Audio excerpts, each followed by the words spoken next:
There is a particular kind of silence that fills a conference room after someone has been handed a termination letter. I know exactly what it sounds like. It is not a comfortable silence. It is not the silence of people who don't know what to say. It is the silence of people who know precisely what to say and have made a collective decision not to say any of it. I sat inside that silence on the morning of my 34th birthday with a legal-sized envelope in my hands and 5 people arranged around a conference table who could not one of them, look me in the eye. My name was on the door of the office down the hall, a small metal plate that I had requested from facilities 3 years earlier when I was promoted. I had chosen the font myself. I remember thinking it looked professional without being ostentatious. By 10:17 that morning, facilities had already removed it. I found that out later. At the time, I didn't know. At the time, I was still sitting in the chair reading a letter that told me my employment was terminated effective immediately, that my severance was 6 weeks, and that I was to be escorted from the building upon completion of this meeting.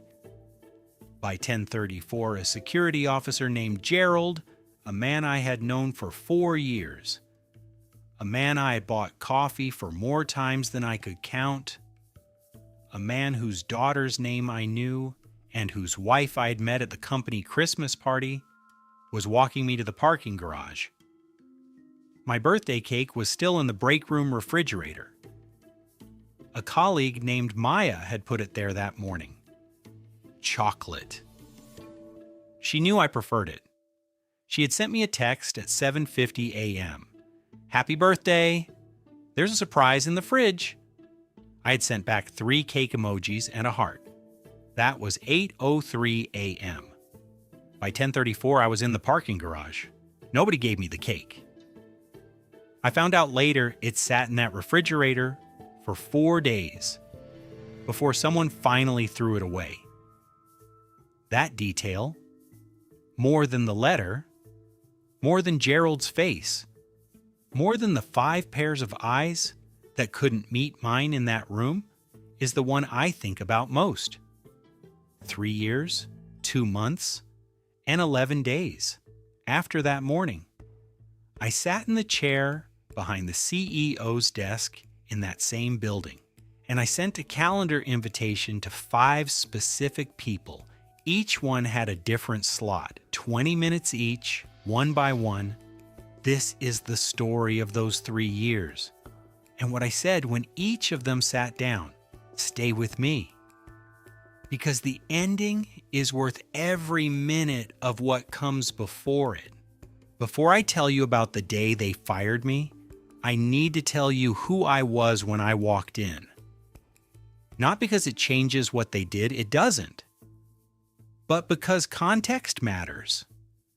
And because the gap between who I was and how they treated me is the part that took the longest to process. I grew up in a medium-sized city in the Midwest. My parents were not wealthy. Comfortably working class is probably the most accurate description. My father worked in manufacturing for 30 years. My mother worked part-time in school administration until my younger sister and I were old enough that she went back full-time. What I inherited from them was not money. It was something more durable. My father had a saying he repeated so often it stopped sounding like wisdom and started sounding like furniture, part of the house, always there, easy to overlook. He said, "The only thing you control is whether you show up." I didn't fully understand it until I was about 25. By 30, I had built my entire professional life around it. I graduated with a degree in computer science and business, not from a prestigious school, a state university, paid for largely through work and loans. I graduated in 4 years, on time, with good grades while working 20 hours a week at 2 different jobs. I did not have connections, I did not have family money, I did not have anyone who could make a phone call on my behalf. What I had was the willingness to show up before everyone else arrived and stay after everyone else left. I joined Vantage Solutions, a mid-sized software company with about 200 employees at the time I was hired, at 27 years old as a junior product manager. I was not the most brilliant person in my cohort. There were people around me who were faster, more naturally gifted, more immediately impressive in meetings. What I was and what I became known for was reliable. If I said something would be done by Thursday, it was done by Wednesday afternoon. If I committed to a number, I hit it. If I identified a problem, I didn't just flag it, I came with 3 potential solutions attached. In a company full of talented people who are often inconsistent, that quality turned out to be rare enough to be genuinely valuable. I was promoted after 18 months. Then again, 14 months after that. At 31, I was named head of product development, the youngest person to hold that title in the company's history. I remember my manager at the time, a woman named Carolyn, who was one of the genuinely good ones, telling me not to let that fact go to my head. She left the company 6 months later. That turned out to be relevant. When I took over product development, the division was underperforming, not catastrophically, but consistently, persistently, quietly underperforming, the kind of underperformance that is easy to ignore quarter after quarter because it never produces a crisis, just a slow erosion of what could have been. I spent my first 60 days doing nothing but listening. I met with every member of the team individually. I met with the sales team and asked them what customers were asking for that the current product wasn't delivering. I met with customer success and asked them what problems came up most often in support calls. I read 2 years of customer feedback data that had been collected and filed and apparently never fully analyzed.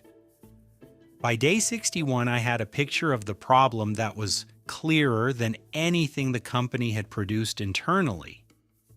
The product wasn't bad. It was misaligned. It was built around what the company thought customers wanted rather than what customers actually needed. The gap between those two things was where all the revenue was escaping. I wrote a 30-page strategic document. I presented it to the board. 2 board members pushed back hard. I had anticipated every objection and had data for every response. They approved the plan. Over the next 18 months, my team rebuilt the product's core architecture. We ran customer discovery sessions every 2 weeks. We released updates on a 3-week cycle instead of the previous quarterly schedule. We measured everything. We changed what the data told us to change and held firm on what the data told us was working. At the end of year 1 under my leadership, revenue from my division was up 140%. At the end of year 2, it was up 340% from where it had been when I started. The company's overall valuation, verified by 2 independent assessments, had more than doubled in that period. I had 11 people on my team. I had taken a division that had been a moderate contributor and turned it into the company's primary revenue driver. I knew what this was worth. I had done the math many times. At my review that year, my direct manager, Stuart, told me I was the most valuable individual contributor in the company's history. I said thank you. And then I asked about equity. He said they were working on a structure. I asked about a formal partnership track. He said it was being discussed at the board level. I asked when I could expect a concrete answer. He said soon. I wrote soon in my notebook with the date next to it. I had learned, by 33, that when powerful people say soon, they usually mean indefinitely, and they are hoping you will forget you asked. I did not forget. Looking back, there were signs. There are always signs. The problem is that signs look different in retrospect than they do in the moment. In the moment, they look like coincidences, like normal business decisions, like things that have entirely reasonable explanations. If you are someone who prefers to believe in reasonable explanations, I preferred to believe in reasonable explanations. The first sign was the consultant. About 8 months before I was fired, a consulting firm was brought in to review product operations. This was framed to me as routine, an external audit, the kind large companies do periodically. The consultants were polite and thorough. They asked good questions. They asked specifically a lot of questions about the systems I had built, how they worked, why decisions had been made the way they had, what the logic was behind the architecture choices. I answered all of it. I had nothing to hide. I was proud of what we had built and genuinely happy to explain it to anyone who asked. I understand now what those questions were. They were building a manual, a guide to operating the machinery I had created without the person who had created it. The second sign was the board meeting. 6 months before I was fired, there was a board meeting that covered product strategy. I was not invited. I had been invited to every previous product strategy meeting since taking the role. When I asked Stuart about it, he said it had been a high-level discussion that wasn't relevant to my scope. I wrote that down too. The third sign was the conversation about equity, or rather, the absence of one. 6 months of soon that never became anything more specific. 3 signs, each one individually explainable, together, a pattern I should have acted on sooner. I have made my peace with the fact that I didn't. I was busy. I was proud of the work. I trusted people.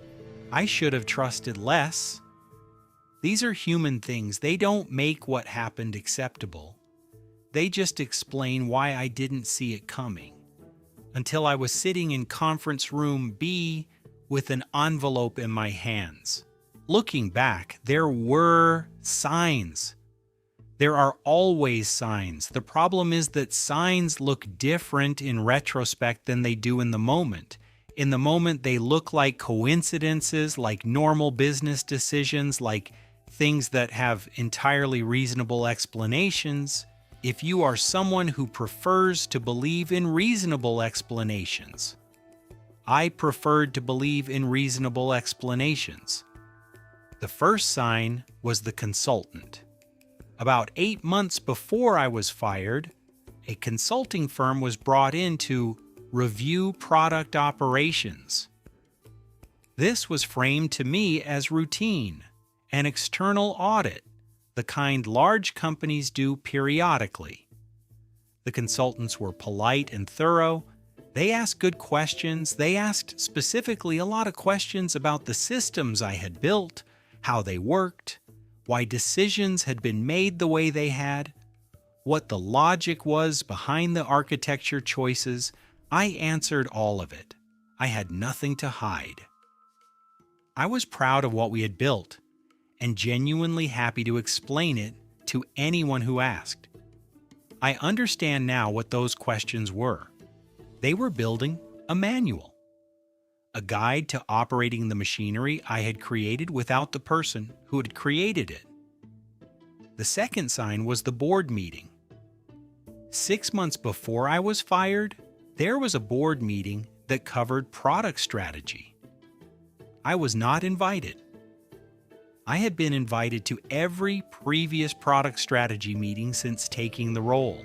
When I asked Stuart about it, he said it had been a high-level discussion that wasn't relevant to my scope. I wrote that down too. The third sign was the conversation about equity, or rather, the absence of one. 6 months of soon that never became anything more specific, 3 signs, each one individually explainable, together, a pattern I should have acted on sooner. I have made my peace with the fact that I didn't. I was busy. I was proud of the work. I trusted people. I should have trusted less. These are human things. They don't make what happened acceptable. They just explain why I didn't see it coming. Until I was sitting in conference room B with an envelope in my hands. Conference room B had frosted glass on 3 sides. This was, I had always assumed, a design choice made for aesthetic reasons, a way of creating privacy without complete visual isolation.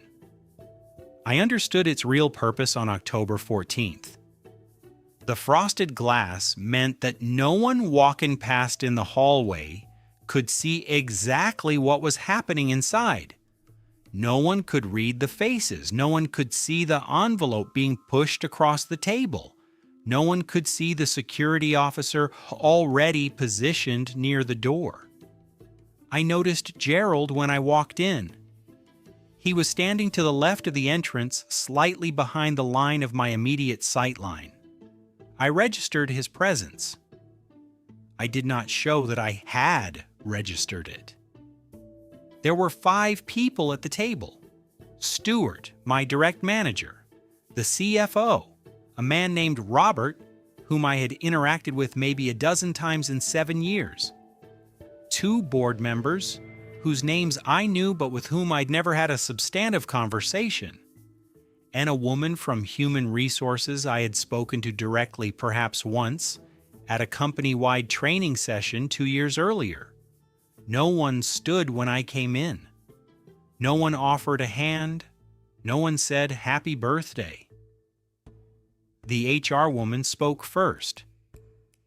She had a quality I have noticed in people who deliver difficult news professionally, a kind of deliberate neutrality. As if the words she was saying were weather reports rather than verdicts. She said the company was undergoing a strategic restructuring of its organizational structure. She said that, as part of this restructuring, my role as head of product development was being eliminated. She said this decision was effective immediately. She said the details of my separation agreement were contained in the envelope she was sliding across the table. She slid it. It stopped in front of me. I looked at Stuart. His eyes were on the table in front of him. He had a pen in his hand, and he was turning it over once, twice, a small motion that I recognized as the thing he did when he was uncomfortable. I looked at the CFO. He was looking at his phone. Not doing anything on it, just holding it, looking at the screen, as if it might save him from having to be present. I picked up the envelope, opened it, read the letter. My eyes went directly to 2 things. My start date, October 4th, 7 years earlier, and my severance, 6 weeks, 6 weeks, for 7 years, for 340% revenue growth, for doubling the company's valuation, for the 30-page strategic document and the 3 years of 18-hour days, and the sister's wedding I had missed, and the relationship that had partly dissolved because I was never fully present, because I was always thinking about work. 6 weeks. I put the letter back in the envelope. I folded the envelope once, put it in my jacket pocket. I stood up. Nobody said anything. I said, I'll need 30 minutes to collect my things. The HR woman said they would need to have someone accompany me.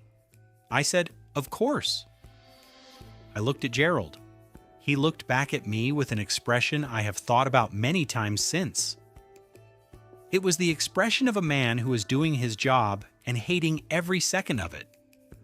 I said, "Give me a minute, Gerald." He nodded. I walked back to my office, alone for 30 seconds, before he followed at a respectful distance. My office was not large. I had not decorated it the way some people decorate offices. No personal photographs on the desk, no artwork on the walls. I had always felt slightly superstitious about that, as if making a space too personally yours was a way of tempting something. What I had was a good chair, a second monitor I had brought from home, a small wooden box on the corner of my desk that had been a gift from my team on my 3rd anniversary at the company. It was a nice box, solid, well made.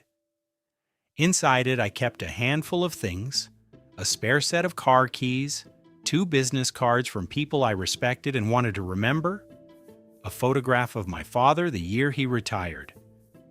I took the wooden box first. I set it on the floor beside the desk. Then I opened my desk drawers methodically. Personal documents into the box. The charger I had bought with my own money into the box. A book I'd been reading during lunch breaks into the box. I did not take anything that belonged to the company. Every document I left, every piece of company property I left exactly as it was. I was not going to give anyone any reason to question the cleanliness of my exit. Gerald stood in the doorway. He didn't speak. He was there to make sure I didn't take anything I shouldn't. He was also, I think, there because he felt he owed me at least the dignity of being the one to do this rather than a stranger. After about 20 minutes, I looked around the office. The walls were bare. The desk was clear, except for the computer and the monitor. The chair was pushed in. It looked like an office waiting for its next occupant. I picked up the wooden box. I looked at Gerald. He stepped back from the doorway to let me pass. As I walked out, I stopped for one moment and looked at the door, the small square of slightly lighter paint where my nameplate had been. They had removed it fast. That told me something about how long they had been planning this. I walked to the elevator. Gerald pressed the button for the parking garage. We rode down in silence. When the doors opened, Gerald said, "I'm sorry, man." I said, "Don't be. You're just doing your job. This isn't your fault." He nodded. I walked to my car, loaded the box into the trunk, got in the driver's seat, closed the door, sat there. I did not cry. I want to say that clearly, not as a performance of strength, but because accuracy matters. What I felt sitting in that car was not grief. It was not rage. It was something that took me a while to name properly, a kind of cold, precise clarity that I had not experienced before and have not experienced since in quite the same way. Everything was very sharp. The light in the parking garage, the sound of another car starting somewhere in the structure, the weight of the steering wheel under my hands. I sat there for 11 minutes, I know because I watched the clock. Then I drove out of the garage and I made a decision. The decision was this. I was going to allow myself to feel everything I needed to feel. That would take a certain amount of time. I was going to give it exactly 1 week. During that week, I was going to feel the anger, the humiliation, the specific grief of losing something I had loved, the disorientation of having your identity stripped away in the space of a 20-minute meeting. I was going to feel all of it. And then on day 8, I was going to start working. I drove home. It was 11:15 a.m. I had nowhere to be. For the first time in 7 years, I had completely nowhere to be. I made lunch. I ate it standing at the kitchen counter. I looked out the window at the street below, and I thought about 6 weeks severance, and I thought about 340% revenue growth, and I thought about the birthday cake in the refrigerator, and I thought about my father turning a pen in his hands and looking at the table, and I thought about the person I had been when I walked into that building 7 years ago and the person I was now and what the difference meant. Then I opened my laptop and I started writing. Not a complaint, not a letter to a lawyer, a business plan.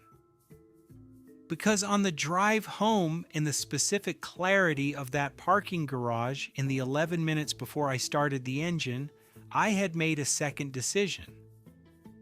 The first decision was about the week.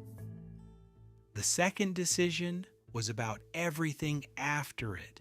I was not going to be someone who spent years being angry about what had been done to them.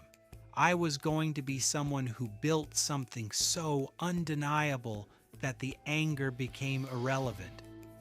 The two decisions together, the week of feeling, and then the years of building, are why this story ends the way it does. I gave myself exactly 1 week. On day 2, I called my mother. She listened for 45 minutes and then said, "What are you going to do next?" Not, "How could they?" or "That's terrible," although she felt both of those things. Just, "What are you going to do next?" My mother is in many ways the reason I am the person this story is about. On day 4, I had lunch with a former colleague. I'll call her Priya, who had left Vantage 6 months before me. She had left voluntarily for another opportunity, but she had left with a particular kind of clarity about the company's culture that I had been too embedded to see clearly. She listened to the whole story. Then she said, "Are you going to do what I think you're going to do?" I told her I didn't know yet. She said, "Yes, you do." She was right. On day 7, I cried once, not about the job, about the birthday cake sitting in the refrigerator. I know that sounds strange, but that image had lodged itself somewhere important, the small, unnecessary cruelty of it, and on day 7, it came out. On day 8, I opened the business plan document. I had an advantage that most people starting a company don't have. I knew exactly what the market needed because I had spent 7 years building products for it. I knew the gaps in Vantage's product, not because I was bitter, because I had built the thing and I knew precisely where it fell short. I knew what customers were asking for that the product couldn't deliver. I knew because I had sat in the customer meetings. I knew because I had read every support ticket during those first 60 days of listening. I was not going to compete with Vantage directly. That would take too long and cost too much, and would require a kind of sustained aggression that was not in my nature. I was going to build something better, something that solved the problem Vantage was almost solving but never quite reaching. And I was going to build it faster than they would believe possible. Wait, note, adjust runtime split in CapCut. Below continues the narrative. The first year was the hardest thing I have ever done. Not because of the work. The work was clarifying. It had a direction and a purpose that made every hour feel like it was adding to something. It was hard because of the fear, not dramatic fear, quiet fear. The fear that wakes you at 3 a.m. and shows you spreadsheets in the dusk and asks you to do the math again, slower this time, and notice what the numbers are saying. I had savings, 6 weeks of severance, the starting capital from 2 early investors who had agreed to a small seed round on the basis of the plan and my track record. It was enough, barely and contingently, but enough. Priya joined as my co-founder. She brought a technical depth that complemented what I was doing on the product side. A developer I had worked with at Vantage, a genuinely brilliant man named Thomas, who had been passed over for promotion twice in the time I had known him, joined 3 weeks after we started. He had been waiting for someone to call him. I had been meaning to call him for months.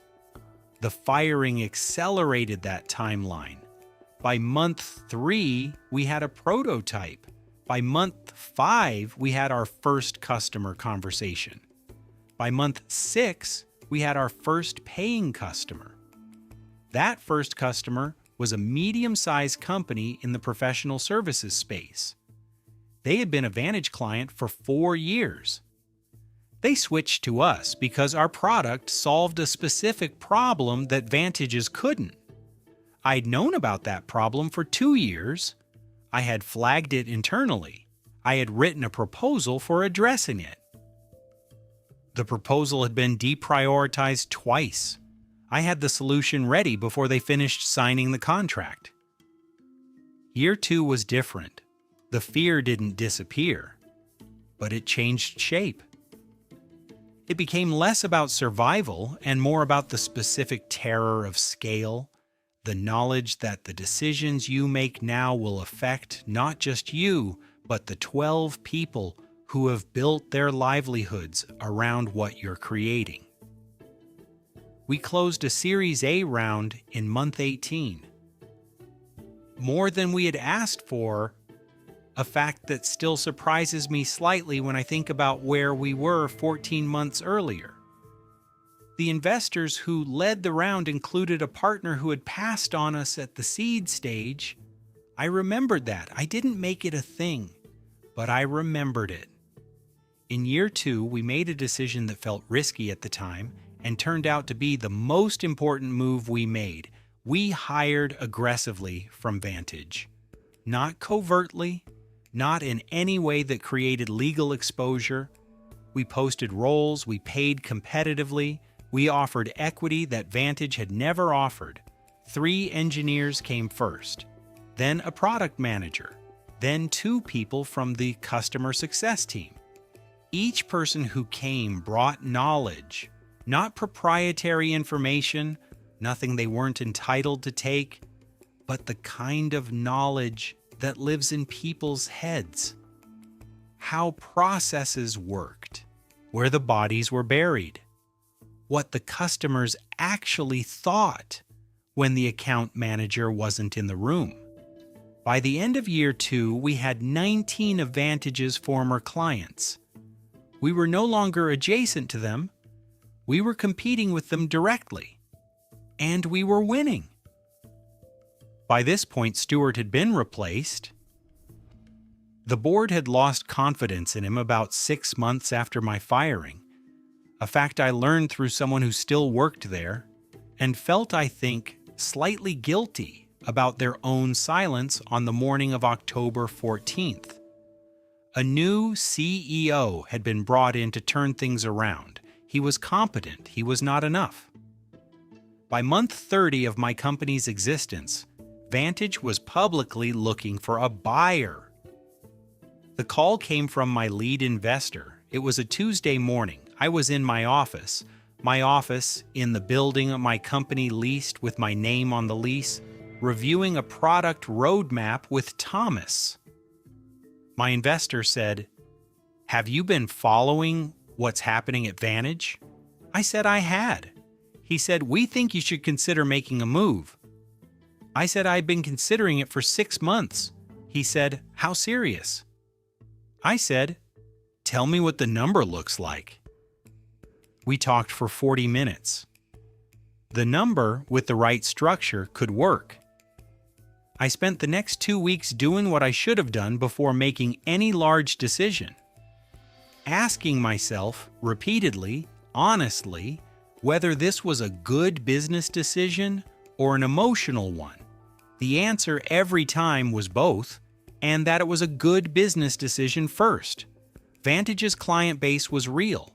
Their infrastructure, while aging, was real. The cost of rebuilding what they had from scratch would exceed the acquisition price, and their talent, the people who were still there despite everything, was genuinely good. I made the offer. The negotiation took 11 weeks. I will not go into every detail because acquisitions involve confidentiality agreements, and I intend to honor mine. What I will say is this: there were 3 moments when it nearly fell apart. The first was a due diligence issue, a liability I hadn't anticipated that required restructuring the deal.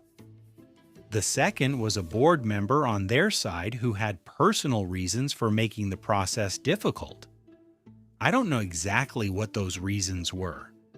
I do know that when I met him in person, once, briefly at a negotiation session, he looked at me with an expression that I recognized as the expression of someone who knows they backed the wrong side of something that ended badly. The third was my own hesitation. A Tuesday evening, week 8, when I sat with the term sheet in front of me and thought about whether I was doing this for the right reasons. I called Priya. I told her I wasn't sure. She said, "Is it a good business decision?" I said yes. She said, "Then it's the right reason." On a Tuesday morning, 3 years, 2 months, and 11 days after Gerald walked me to my car, I signed the papers. The CEO of Vantage, the one who had been brought in after Stewart, a man I had no personal history with, shook my hand across the table with an expression of unmistakable relief. Acquisitions are hard on everyone. Uncertainty is exhausting. For the people who had been living inside Vantage's decline for 2 years, the certainty of an outcome, even this outcome, was something like a gift. I shook his hand. I thanked my lawyers. I thanked my investors. I thanked Priya, who was sitting across the room with an expression that I will remember for the rest of my life. Then I drove to the building. I parked in the space marked Reserved CEO. It was the same parking garage, the same fluorescent lights that had buzzed faintly in the background on the morning Gerald walked me here 3 years and some days before.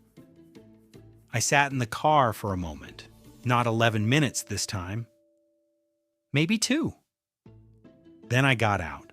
I walked through the lobby, past the reception desk, different person than I remembered, someone new, who looked up and said, "Can I help you?" I said, "I'm the new owner." She looked uncertain for a moment. Then she recognized the situation and said, "Of course, welcome." I took the elevator to the executive floor, walked past the offices I had walked past for 7 years. Past conference room B, both of them, A and B. Past the break room where a birthday cake had once sat in the refrigerator for 4 days. I went to the CEO's office. It had been prepared for me. The previous occupant had taken his things. The desk was clear. I sat down. The chair was good. Not as good as mine, the one I had brought to the office 3 years ago, which was currently in my own building 4 miles away. But good enough. I looked around the room. Then I asked my assistant, a woman named Sophie, who had transferred from my company, to send a calendar invitation to 5 specific people. Each slot was 20 minutes, starting at 2 p.m. I want to tell this part carefully, because what I said to each of those 5 people was something I had thought about for 3 years. Not obsessively, not in a way that consumed me, but occasionally, the way you think about an important conversation you know is eventually coming, I had turned it over. And what I had arrived at, over 3 years of building something real, was not what I might have said in the days immediately after the firing. What I said in those first days, in the privacy of my own mind, was not fit for this story, or any story. What I said in those meetings, 3 years later, was the version that the time had refined. I met with each person individually. The format was the same for all 5. I told them I knew the situation was unusual. I told them I wasn't there to make it more uncomfortable than necessary. And then I said, with variations for each person, something like this: what happened 3 years ago is not something I need to relitigate. It happened. I understand why it happened. It was a business decision, not a kind one and not an honest one. You knew what you were taking when you took it, but a business decision. What I want you to understand is that what you took from me that morning was a job. What I've taken from you today is something different. The building you walk into every morning belongs to my company. The product your team is selling was built by my team. The clients your salespeople call this week were won by people I hired and trained. I don't say this as a threat. I don't need a threat. The situation is what it is. I say it because I want you to have a complete picture of where things stand. I'll be evaluating every position in this organization over the next 60 days. Decisions will be made based on business needs, not personal history. If your work is good, and in some of your cases it is, that will be recognized. If your position is genuinely redundant, and in some of your cases it is, that will be handled professionally and with better terms than I received. That's what I wanted to say. That's all. 3 of them nodded. One said, "Thank you." One, Stewart, who was no longer CEO but had been retained in an advisory capacity that was always going to be temporary, said he was glad I had done well for myself. I looked at him for a moment. I said, "I know." He was let go at the end of the 60-day review. His position was genuinely redundant. That is true. It was also, I will admit, the cleanest satisfaction I have felt in my professional life. I'm human. I've made my peace with that. Here is what I know. The best revenge, the only revenge that actually costs the people who wronged you anything, is not destruction. Destruction is fast and satisfying, and then it's over, and you are left with the wreckage, and the person who caused the original harm has the gift of being the victim of your reaction. Construction is slow. It requires showing up every day in the absence of any guarantee that it will work. It requires channeling every hour of anger into something that produces a result instead of consuming you. It is the harder thing. It is the thing that works. They fired me on my birthday. They walked me to my car. They left a birthday cake in the refrigerator for 4 days. And 3 years later, I sat in the chair behind the CEO's desk and called them into my office one by one, not because I planned revenge, because I planned a business. The revenge arrived on its own, the way consequences always arrive when they're no longer being managed by someone with something to hide. I don't think about October 14th very often anymore. When I do, what I think about is not the conference room, not Gerald, not the 5 pairs of eyes that couldn't meet mine.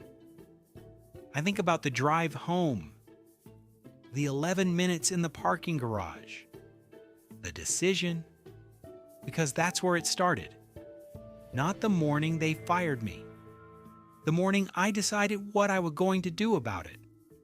If someone has taken something from you, If someone has underestimated you, dismissed you, walked you out of a building with a box and 6 weeks severance, decide what you're going to do about it. Not today. You get a week. Feel everything you need to feel. Be human about it. But on day 8, start. The chair behind the desk is just a chair. What matters is that you built the thing that put you in it. New story every day. Subscribe so you never miss one. Just wait.